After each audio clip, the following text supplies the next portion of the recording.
2 दिवसापासून हे जे प्रकरण माझ्या घरचा व्हायरल होत आहे, या संदर्भात माझे भाई बंधूंनो, मी आपल्याला या व्हिडिओच्या माध्यमातून काही महत्त्वाची वैशिष्ट्ये सांगणार आहोत। नेमके काय झालेलं आहे। माझे भावांनो, एक वर्षच्या अगोदर मी माझ्या घरचा इंटिरियर केला आणि इंटिरियरमध्ये माझा शू रॅक डाव्या बाजूनी उजव्या बाजूला केला। त्याच्यानंतर हे देशमुख फॅमिली यांचा फ्लॅट नंबर 404 आहेत आणि कलवी कट्टे फॅमिली यांचा फ्लॅट 403 आहेत। ह्या दोघांनी खूप त्याच्यामध्ये वादविवाद करून ऑब्जेक्शन घेतला आणि आम्हाला 1 वर्षापासून त्रास देत होतो की हा तुम्ही शू रॅक इथे का केलाय, तुम्ही तिथंच करा किंवा तोडून आम्ही ह्याला तोडून फेकून देणार आहे। त्याच्यानंतर हे लोक माझ्या बायकोला खूप 1 वर्षापासून खूप त्रास देत होते आणि दररोज शिवीगाळ वगैरे करणे, तिला उलटसुलट सांगितलं, म्हणजे हे तेच 1 वर्षापासून त्यांच्या चालू होता। आणि माझी बायको हे सतत मला ऑफिसच्या आल्यानंतर ते सांगत होते, तरी पण मी हे कधी ह्याला हे नाही केलं। आणि 2 दिवसापासून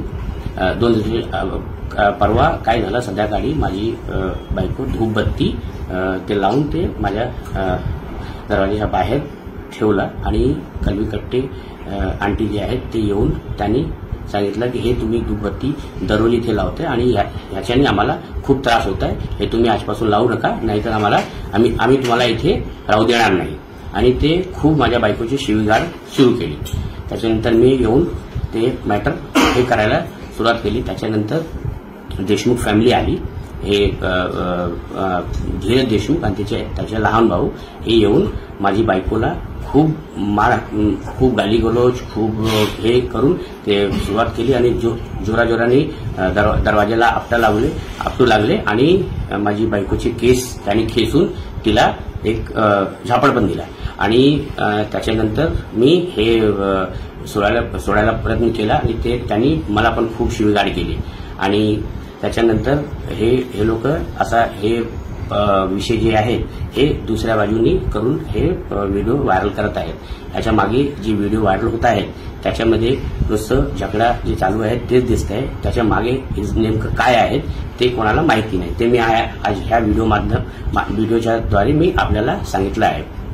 आणि मी आपल्याला सांगतो की हे जे देशमुख फॅमिली आम्हाला 1 वर्षापासून त्रास देत होते ते 2 दिवसाच्या अगोदर जे घडलं त्याच्यामध्ये माझेच मराठी भाई बंधूने सगळे येऊन मला सहकार्य केलं, त्यांनीच मला वाचवलं।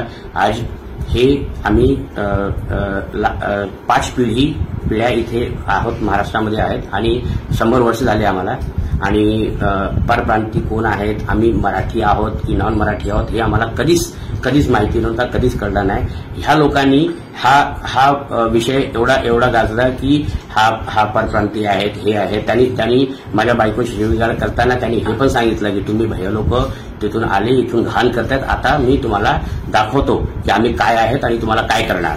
आणि याच्यानंतर मी सगळे हे आपले मराठी भाई बंधू जे आहेत त्यांनीच मला सहकार्य करून ते आले आणि आम्हाला वाचवलं।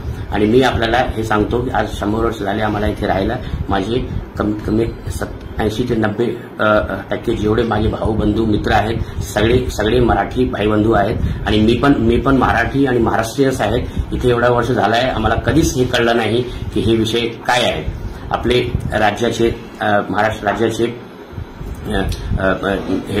आराध्य देव श्री छत्रपती शिवाजी महाराज साहेब आणि सन्माननीय बाळासाहेब ह्यांनी आपल्या सर्वांना हेच मेसेज दिला आहे की आपल्या राज्यामध्ये कोणीही स्त्री वुमेन ते खूप सेफ आहेत, त्यांना कधीही कोणी काही करू शकत नाही। आणि आपल्या राज्यामध्ये हे उलट झालेलं आहे की ह्या देशमुख फॅमिलीने माझी बायकोला मारला, माझी बायकोला खूप शिवीगाळ करून करून आणि हे केलं आणि ह्या बचावासाठी आम्ही जे केलं हे माझे माझे माझे बायकोला वाचवण्यासाठी हे सगळे केलेलं आहे आणि त्याच्यानंतर ह्या लोकांनी हे परप्रांती विषय हे करून ज्याच्यामध्ये काही तथ्य नाही आणि हे विषय करून ते लोक विषय जे आहेत ते डावलून कुठून ते कुठून करतायत आणि म्हणून मी ह्या व्हिडिओमधून आपल्या सगळ्यांना विनंती करतो की याची जी सच्चाई आहेत हे आपण आपल्याने